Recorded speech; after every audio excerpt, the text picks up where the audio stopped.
Guy retires in 2005 with $1 million, dies in 2035 with $5 million. Different guy retires in 2008, worst possible timing, right before the crash, still ends with 4.2 million. Woman retires in 2015 with 800,000, ends with 3.8 million. These aren't lottery winners. These aren't crypto bros who got lucky. These are normal people with boring portfolios who followed boring advice. And here's the part that'll make you question everything. Most of them spent their entire retirement terrified they were going to go broke. So what's happening here? Why are millions of retirees accidentally becoming millionaires while losing sleep over money they'll never spend? I'm going to show you the math that the financial industry desperately hopes you never see. So here's what we're actually going to explain. How the most conservative retirement advice in existence, the advice designed specifically to prevent you from going broke, is actually engineered to make you rich by accident. And why this creates a psychological trap that causes people to work years longer than they need to, hoarding wealth for a future that statistically will never arrive. This isn't about market timing. This isn't about picking the right stocks. This is about understanding the incentive structure behind the numbers you've been fed your entire working life. Here's the central metaphor we're going to keep coming back to. Think of retirement planning like packing for a 2-week trip. You pack 14 pairs of underwear, right? Maybe 16, just to be safe. You pack extra socks, extra shirts, rain jacket, even though the forecast is sunny. You're preparing for the worst case scenario because running out sucks. Now imagine you get back from that trip and you've only used 7 pairs of underwear. The other 9 are still folded in your suitcase. Did you overpack? Obviously. Was it irrational? Not really. The cost of overpacking is minor.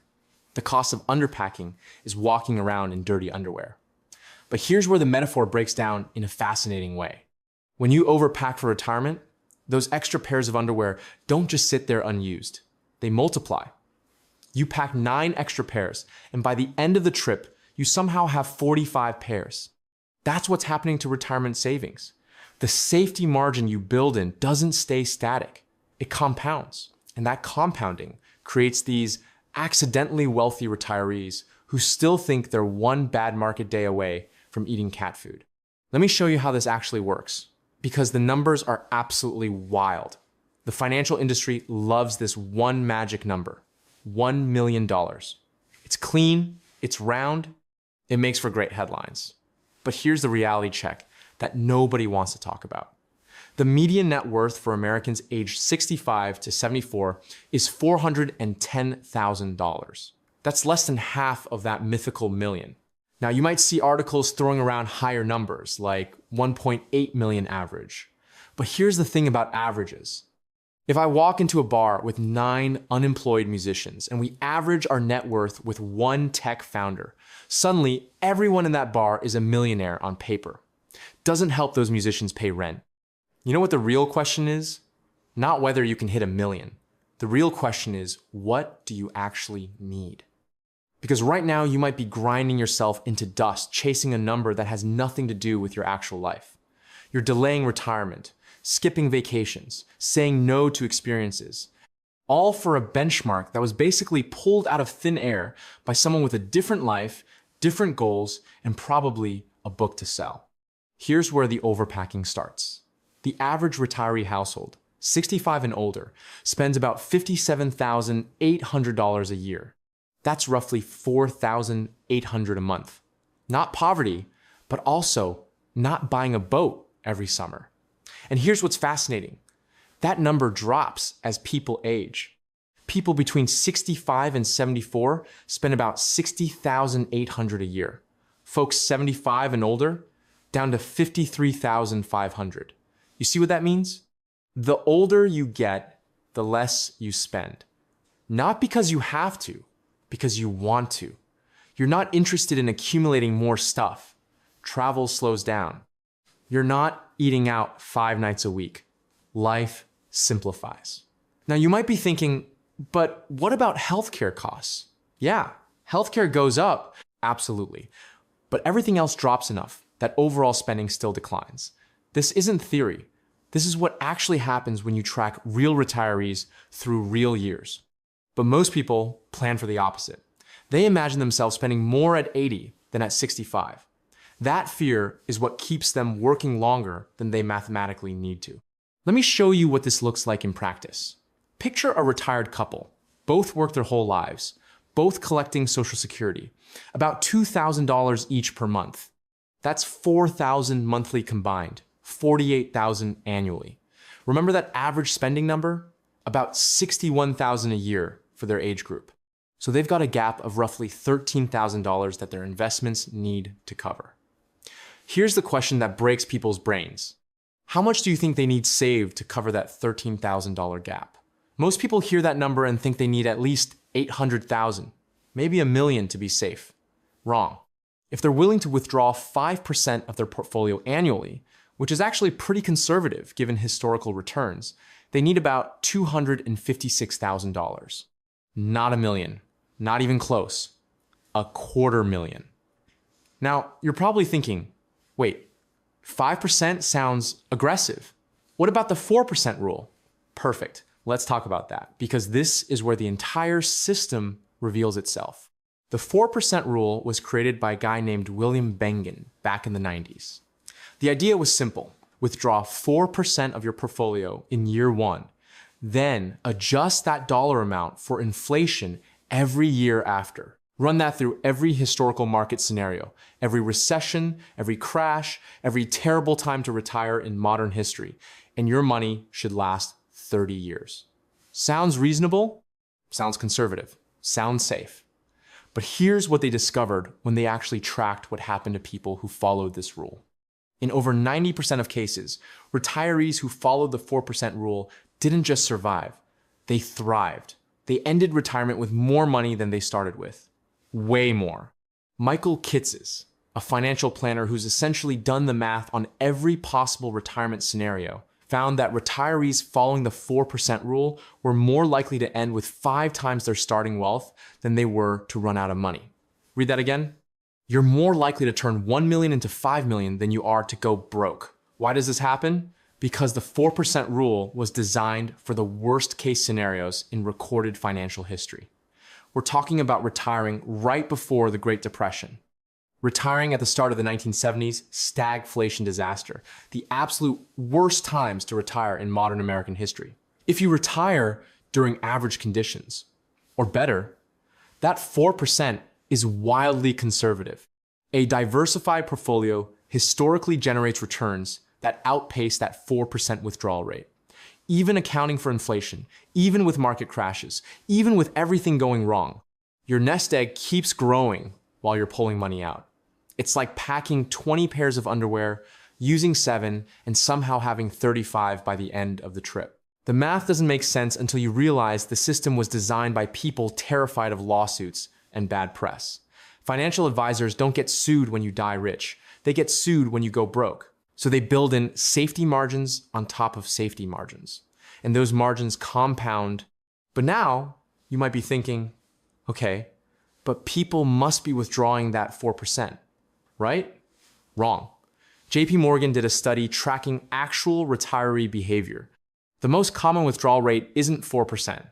It's not even 3%. It's 2%. 2. You know what happens when you only withdraw 2% from a portfolio, while the market historically grows at 7 to 10% annually over long periods? Your wealth explodes. You become accidentally rich while being scared you're going broke. It's the financial equivalent of packing for a blizzard, experiencing sunny weather, but still wearing your parka, because what if it gets cold tomorrow? Why are people so conservative? 3 reasons, and they're all psychological, which is exactly what I spend my time thinking about, because most financial mistakes aren't math problems. They're brain problems. First, habits. You spent 30 to 40 years being a saver. Switching to spending mode feels morally wrong.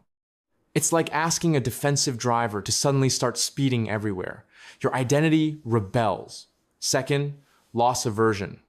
Every time you withdraw money and watch that account balance drop, it feels like losing, even when you're spending money on purpose, even when the math says you're completely fine. Watching your net worth decrease triggers something primal in the brain.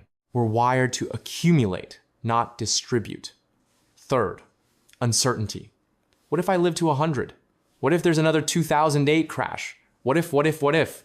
So you hoard just in case. Researchers call this the consumption gap, the difference between what retirees could safely spend and what they actually spend. For many people, it's massive, 50% or more.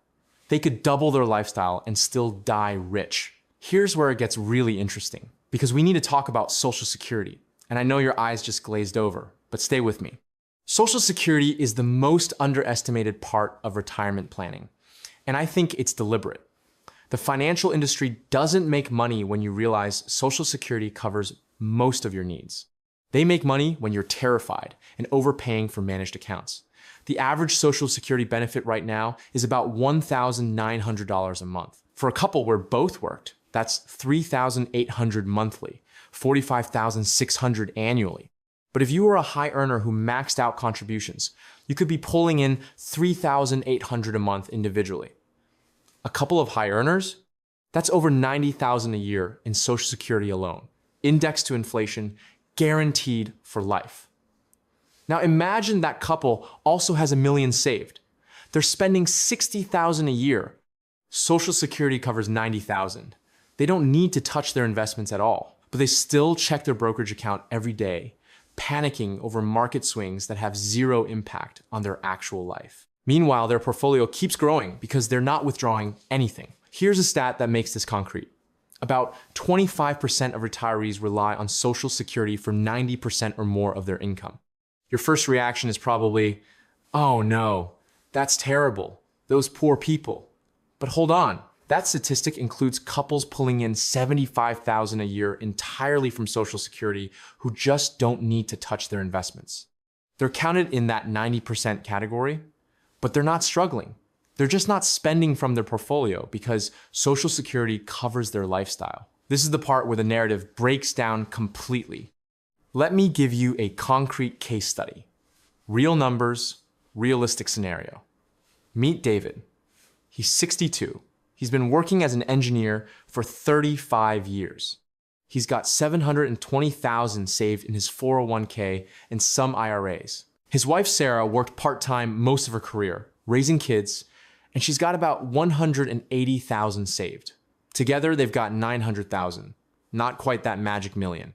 David's been planning to work until 67 because every calculator he's used online tells him he's short. Here's what actually happens if they retire now. David's Social Security at 62 is about $2,300 a month. Sarah's is about $1,400. That's $3,700 monthly, $44,400 annually.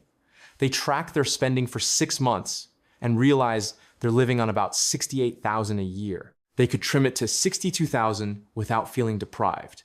That leaves a gap of $17,600 annually that they need their portfolio to cover. At 4%, they'd need $440,000 to cover that gap.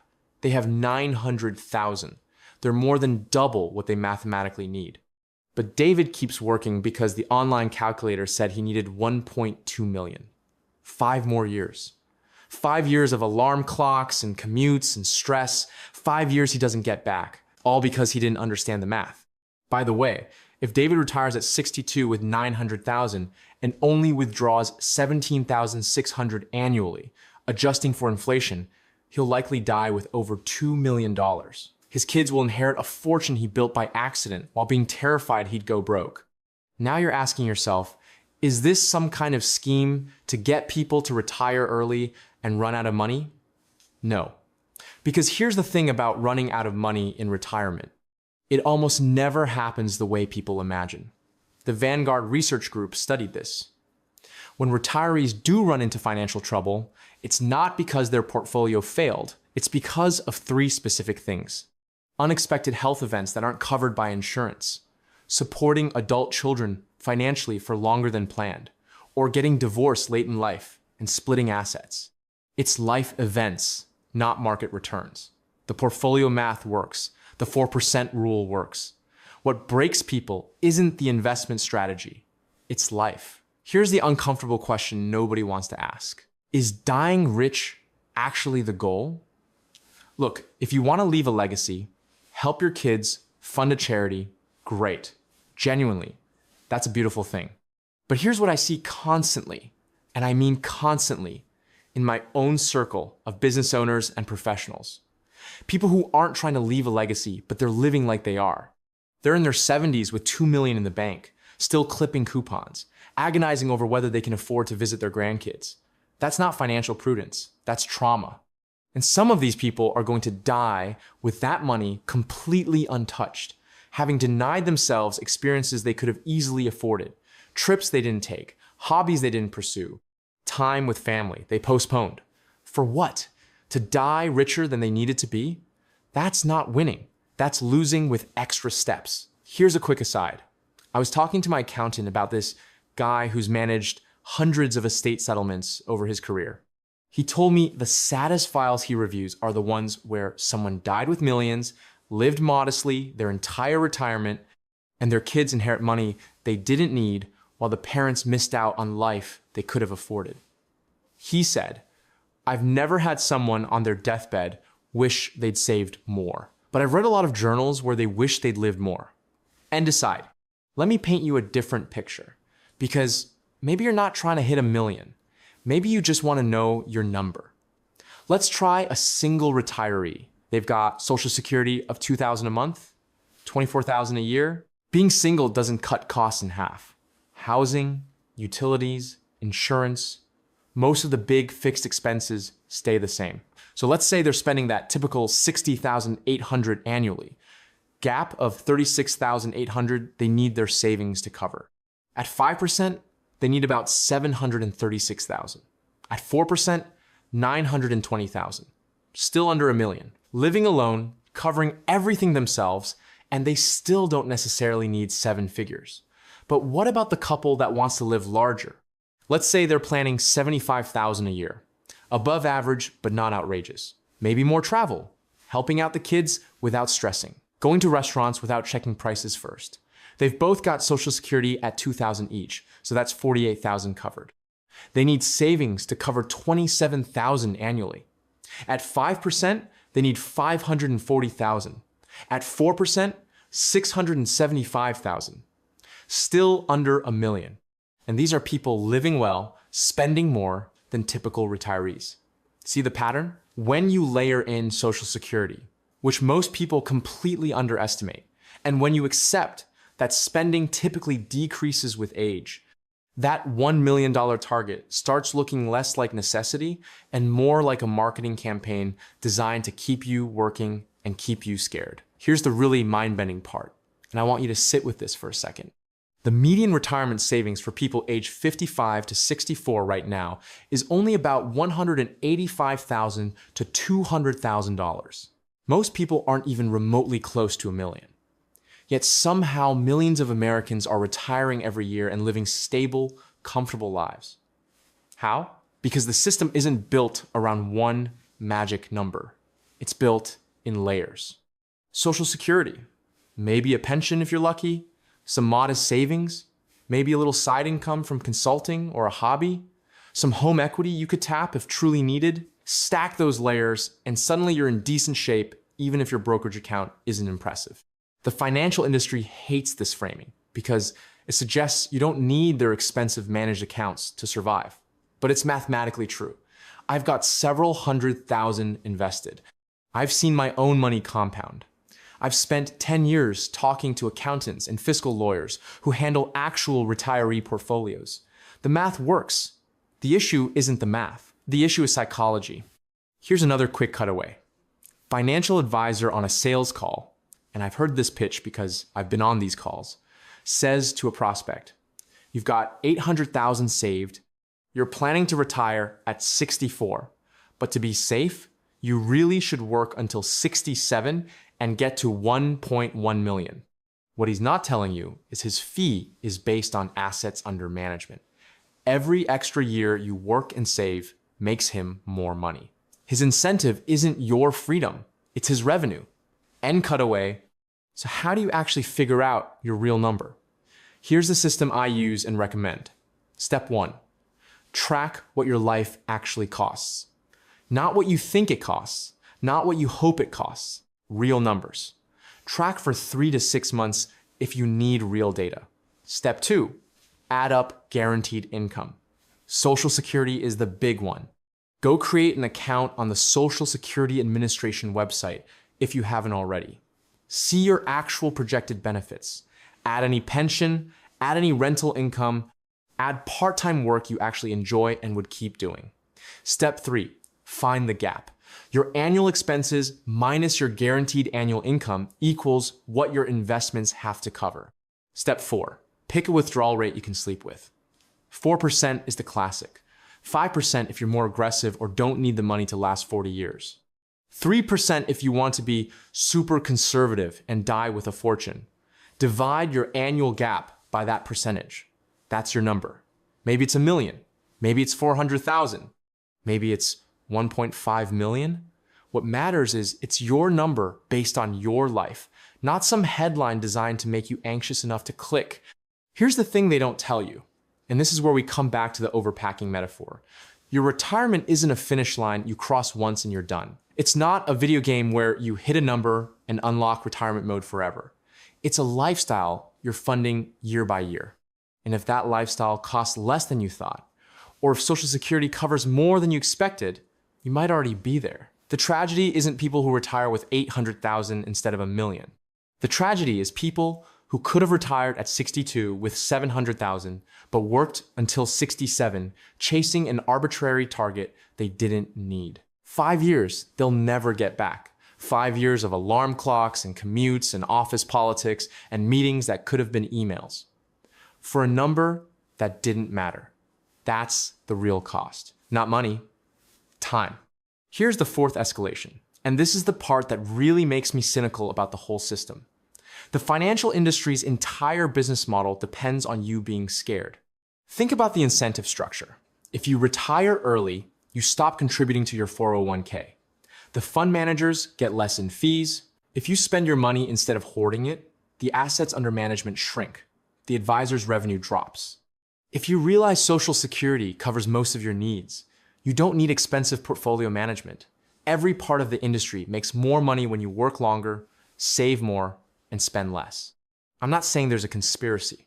I'm saying the incentives are aligned against your freedom, and those incentives shape the advice you get, the calculators you use, the articles you read. Everything pushes you toward more. More saving, more working, more fear, because more benefits them, not you. This is what I learned running a business for over 10 years. Follow the incentives. They explain everything. So here are your 3 practical takeaways. First, go calculate your real Social Security benefits right now, not later, right now. Most people are shocked by how much they're actually going to get. That number changes everything. Second, track your actual spending for 90 days. You probably spend less than you think on essentials and more than you think on stuff that doesn't matter. Once you know your real burn rate, you can calculate your real number. Third, stress test your plan by adding a 20% cushion, not a 100% cushion. If your math says you need 500,000, aim for 600,000, not $1 million. You want a safety margin. You don't want to die with triple what you needed. Look, here's the reality. Most people either don't need as much as they think, or they already have enough and don't realize it yet. The math is simpler than the industry wants you to believe. The targets are lower than they want you to think. Your timeline to freedom might be shorter than you've been told. And those retirees turning 1 million into 5 million, they're not geniuses. They're not lucky. They followed conservative advice designed for worst-case scenarios and experienced average results. The system is rigged in your favor if you understand how it actually works. Stop chasing headlines written by people who profit from your fear. Start chasing your actual life with your actual numbers. Because lazy investing built more fortune than crypto memes, and the most valuable thing you can invest is your time. The clock's ticking. Do the math. You might already be free and just not know it yet.